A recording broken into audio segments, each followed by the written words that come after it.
Adding custom reports. iSpec has a number of built-in reports, but custom reports can also be created and added to the system. To create a new custom report, the user must have access to the database, and need some basic database knowledge.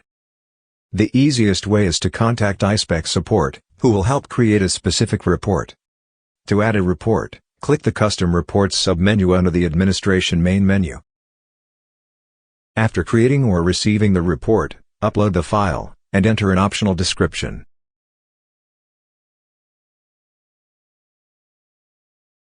By default, no users have permission to view the report, so an alert will appear until users have been added.